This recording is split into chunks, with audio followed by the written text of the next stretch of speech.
I'm very proud to be standing for reform. The next candidate up is going to be Gaine Mortimer.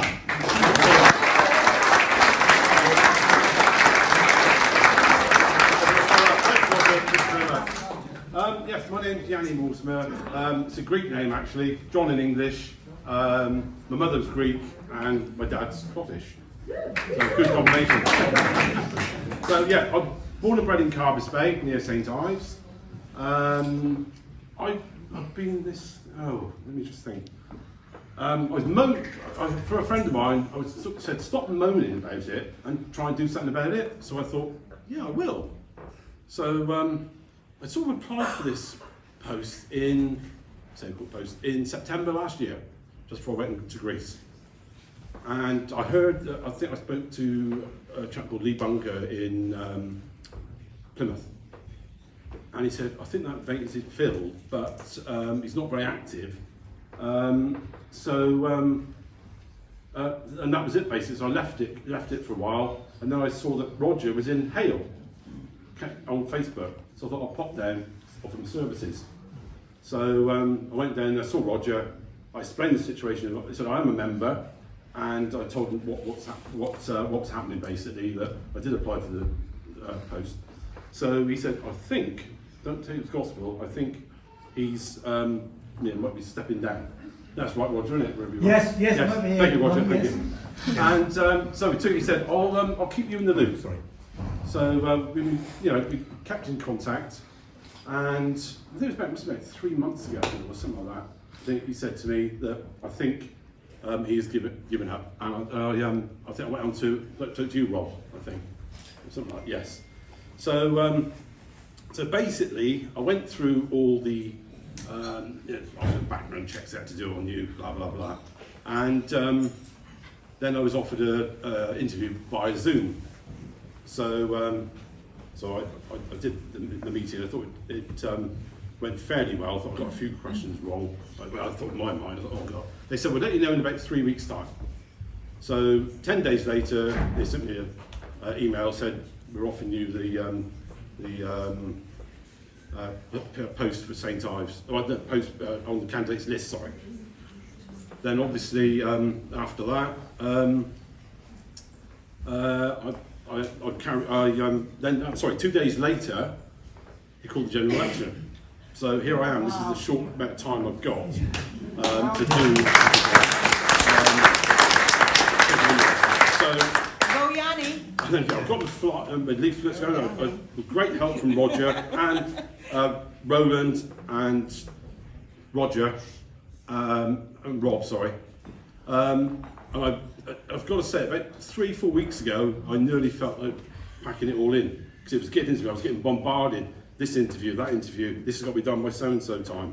I spoke to Roland, spoke to Roger, messaged me, phoned me, spoke to Rob, and they said, think about it, know where you're coming from. So I decided to carry on. I spoke to Sue, the other half there, who's a nurse, by the way. Very proud of her, works in the maternity. So I thought, I'll carry on. I still work during the day, so I'm just so busy, and I'm out in all evenings, weekends.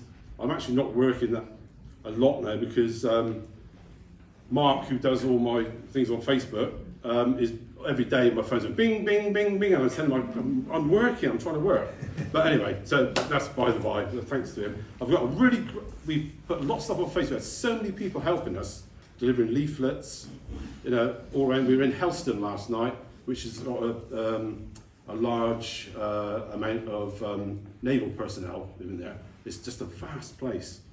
And the amount of people coming out wanted photographs with us, and we're voting reform. It was just phenomenal. Even asked in for a cup of tea, and things like that. So, but it seemed to go in Helston, and Helston and Penzance is two of the biggest areas. But I cover up, obviously, St Ives, the Isles of Scilly. You've got all the way to Land's End. You've got Helston, like I said, Penzance, obviously. You've got St Buryan, St Justice. So many. It's just a big area. I've got a great team. We're out leafleting tonight.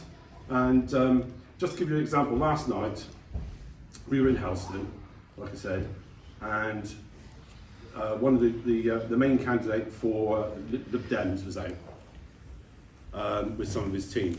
And one of them was abusive to one of the constituents. And she said, I was sitting on the fence, we've come along, and she said, tell you what, you guys are so polite. They said that you were bully boys. That's exactly what one of the girls said. And she said, and she's going to write a letter of complaint in, and I've got her details. And she said, I was sitting on the fence, didn't know who to vote for, but now I'm going to vote for reform. All three of us, me, my husband and myself. So that was one, the action we did. I'll digress a bit now. I've been, so I'm a member of the Lions Club of Penzance as well, which is a big charity, one of the world's biggest charity organisations. I've been there for 20 years, and I've actually won the highest award you can get with the Lions Club, which is the Humane Award, Humanitarian Award, not Humane, sorry, Humanitarian Award, for a lot of work I did for Ukraine, and obviously throughout the pandemic I clocked up 1,500 hours working for the NHS, delivering medicines and things to pensioners and things like that, which I'm very proud of. But my main concern is where I live is the fishing industry, obviously, and the farming industry, which, I mean, if you want to, would you like to come up, Keith? I can do. Right? This guy's so knowledgeable on farming, I just thought, change of protocol, he's a really good friend, of school friends. Yeah, we both, at school.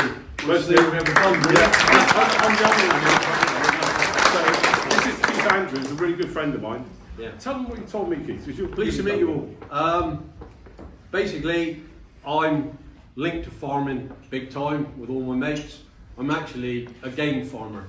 I don't know if you realise what that is, but I was a gamekeeper for many, many years, and then I ended up working for myself and becoming a game farmer, supplying pheasants, partridges, and to all the local shoots. Jolly good job.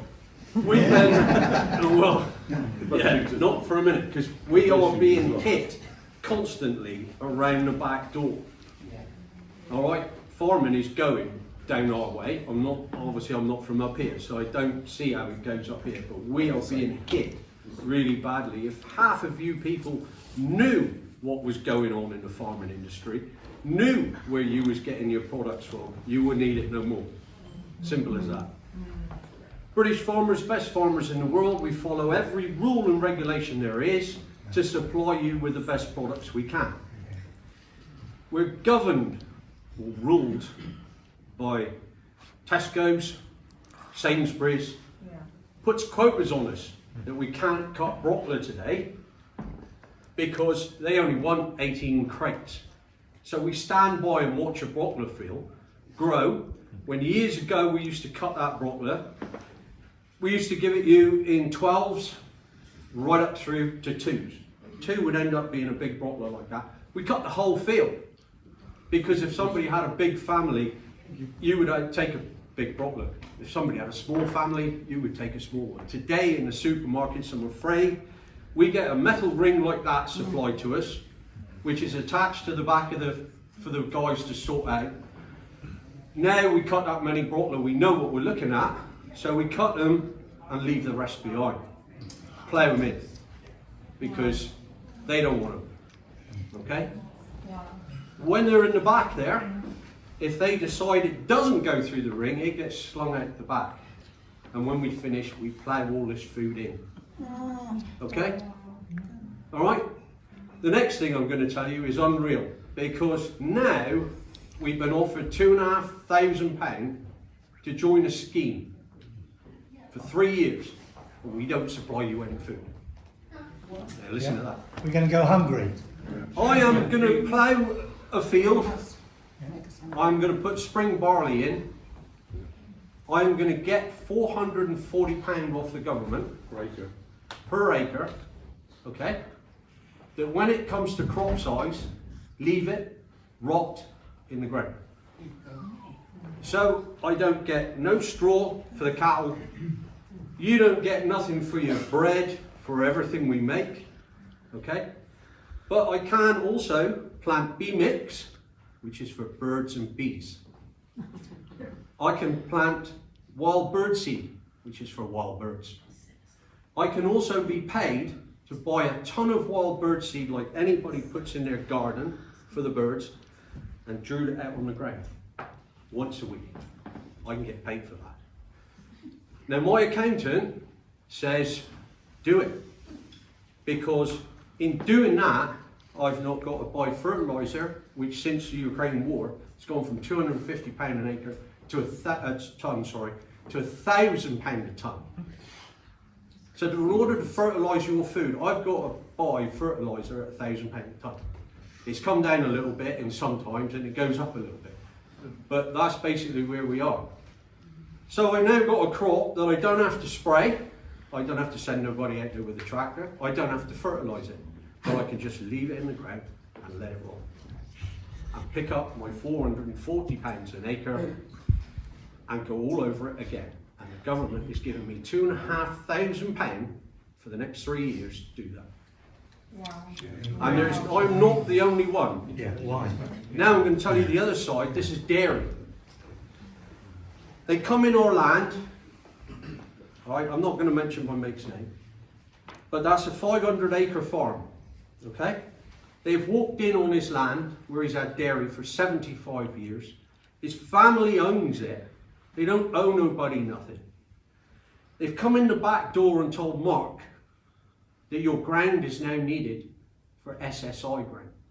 That's ground of scientific interest. Oh. He can't plough it, he can't cut the grass, he can't spread manure, he can't trim the edges, he can't touch it. Just left. And he's, in the next 2 years, that guy and his family are out of work. That whole dairy herd of 700 cattle won't be supplying you with it. Well, actually, they have the creamiest milk, so they supply rodders. Rodders are pulling their hair out because they don't know where they're going to get, because there's 7 of them, 6 or 7 of them, that are going. They'll be gone. Get a phone call from one of my farmer mates in Northern Ireland who tells me their dairy's going and they're having imported powdered milk from India. Wow. Right? And you'll see it on the telly because they are creating havoc out there with the customs of excise. They don't want it, they're chucking it away. Where are we? What's the other thing with dairy? So they're like I say, that's what they're having to put with. Here in the UK, we've actually got some really big dairy farmers. Okay? They're organic dairy farmers, and you don't drink a cent of it. You don't drink any of it. Do you know where it gets sent? Where? America. America pays them 60p a litre for that milk. All right? My mates are lucky if they get 10p a litre. And then you get a lorry come in. Once again, these big Wiseman dairies are all just big players in a big picture. Wiseman Dairies comes in with an articulated vehicle, pulls up, and if my mate can't fill that, he's docked a further 5p a litre. If he fills it, that's all well and good. But like his wife said to me, we've lost more 5p's this year than we have gained. So they are now thinking about, that's their whole family. He's got 3 sons, the whole lot on that farm, just got nothing they can do. So, well, this is an unbelievable thing. If I could just say something. yeah. Firstly, thank you for Yeah, sharing that. absolutely.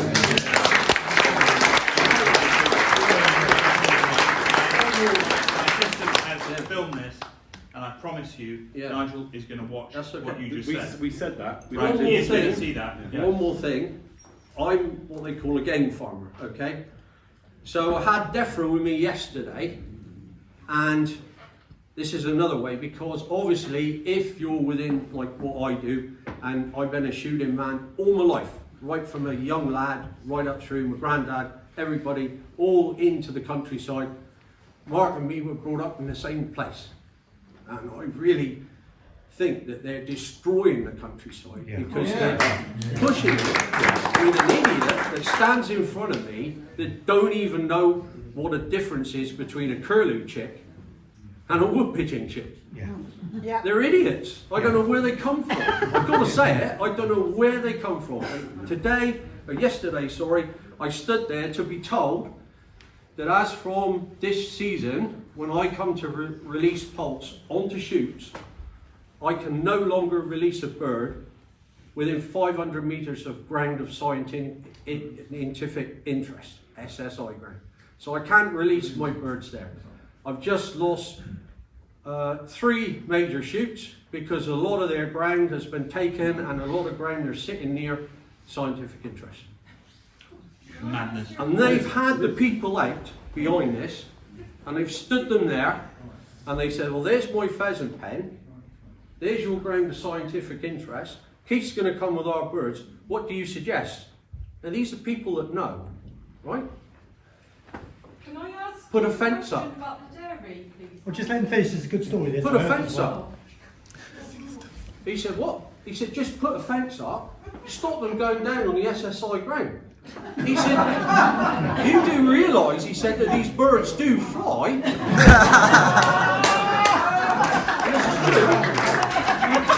you can't make it up, can you? No, you can't. And so anyway, so he said, you do realise these birds fly? Oh yeah. So he said, okay, now he said, I build a fence, they get over, they go down the SSI ground. He said, how do I get them back? Ah, you can't touch them. We classify them as wild birds.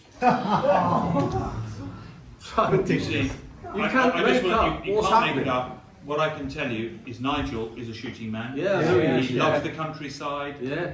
He's a Waterloo Cup man. Yeah. So, Yeah. you know, We did say we were going to try and Yes. send- He Ain't is nobody followed absolutely- Nigel more than myself because I think he's 100% he's going on the right way. I think it's Can I just say that we've recently moved from the Midlands to live in Cornwall, but it's not just the countryside they're destroying all our cities. We're Yeah. being betrayed everywhere in the Yeah, country. everywhere. This is why we've got to thank people like You John, come to our and all place. you for putting your head above the parapet, because Yeah. we're being betrayed intentionally. Yeah. Hello, sorry, I ruined your punchline back there, sorry, I do apologise. No, I wanted to ask you about the dairy thing, because Yeah. I want, if it's being filmed, I would like Nigel to understand it. Yeah. How will the effect on the dairy rodders and stuff like that affect companies like Caterlink and Counties Confectionery, for example? You know, Counties is one of the largest fudge and chocolate manufacturers in Europe. It does. One of the largest employers. I Yeah. actually live in Camborne. Mm. Everyone I know works at the Yeah. down at St Yeah. Ives, or they work for people that provide their toilet Probably- paper, their stationery, or they do their like Yeah. the effects. Yeah. If someone like Counties Yeah. closes down, Yeah. is just going to be astronomical. Yeah. I mean, it's not just 300 No, no, people no. that work at the No. factory. No, but it'll end up that they'll just pay. Right, I'm going to tell you all now. This is going to be the last bit, is it? Green milk. Yeah, you'll have me here all night. That green milk that we all buy at the shop and all, take it home, leave it outside, and see what happens to it. I guarantee you, within a few days, if that's powdered milk, you'll have a chunk in there about the size of my fist. The rest of it will be dirty brown water. Yeah. Yeah, absolutely right. It is So right. what can we do in the meantime? Like, how can we support you in the meantime? Or if Labour The only way we can get what supported we is we do? get. Vote reform.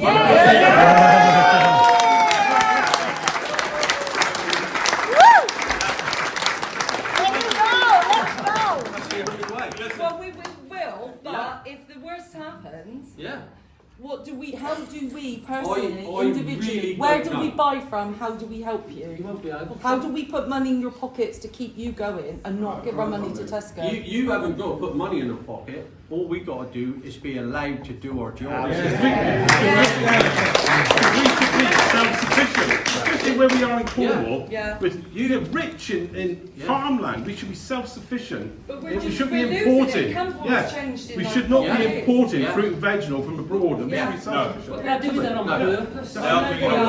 I'll tell you one more good one. Is that the last bit? 'Cause, This will, yeah, we'll be here all I night. won't really listen. One more good one. Okay, so my brother-in-law runs Dennis Oakes and Sons Transport. Okay, he picks up fish from Newlyn, which is usually shellfish. He drives to France or Spain with it because Apparently we don't eat a lot of shellfish in the UK. Once they get out there, he gets a phone call, and again I won't say, but we got 2 big packing houses, what we call packing houses. That's where your broccoli and cabbage and all gets packed, and it has a lovely Cornish stamp on it. Okay? So Dennis's lorries are now out in France or Spain. He'll get a phone call, because if he realises here in the UK we can't grow broccoli and we can't grow all year round. There's only, you know, certain years ago, certain things were in your shops that we grew that year. You know? So he gets a phone call. Can you send your lorries in to a farm in Spain, pick up cabbage, broccoli, or whatever, and bring it back to this packing house? Providing it goes through that packing house, and I'll tell you one more before I go. If it goes through that packing house and comes out the other side, it can be in a bag, and as long as it's got a Cornish produce on it, you don't know no different. That's shocking. One more I'm going to tell you about, only because I'm linked to the shooting industry and birds in a big way. My mate worked for Bernard Matthews. Bernard Matthews turkey roast? Yeah. Beautiful. Beautiful. But what you don't realise is, that's Bernard Matthews, where he lives today. That's all he's got. He's dead and gone, by the way, anyway. But that's where he is. So his whole piece of that he's kept is a front, because all his corn, all his turkeys, chickens, everything is out in the third world countries. Yeah. Yeah. And it's all made cheap. Providing they're slaughtered and hanging in the feather, they bring them to England, and providing they go through that shed, they come out the other side with Bernard Matthews' beautiful turkey roast on. Wow. Shocking. Shocking.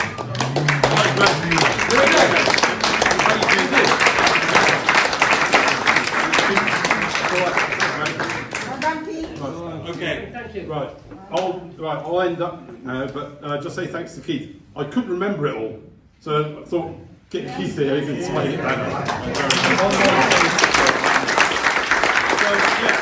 Another reason, I'll try and get as quick as I can. Another reason why I wanted to join the Reform Party was for my grandchildren and my grandchildren's children, future.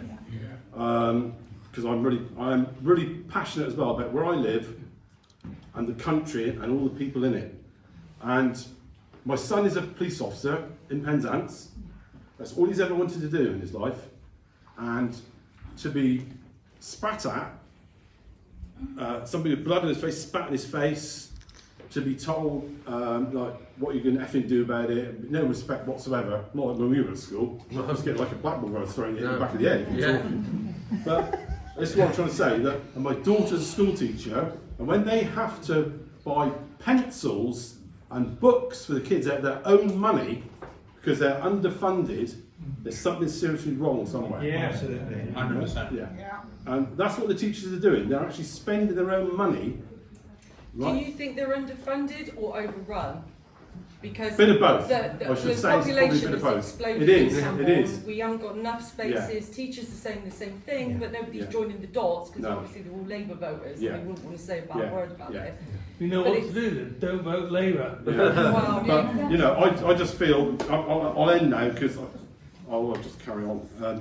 But I'd just like to say thank you very much for listening to us. You know, so obviously, Reform, we're going to do it. Yeah.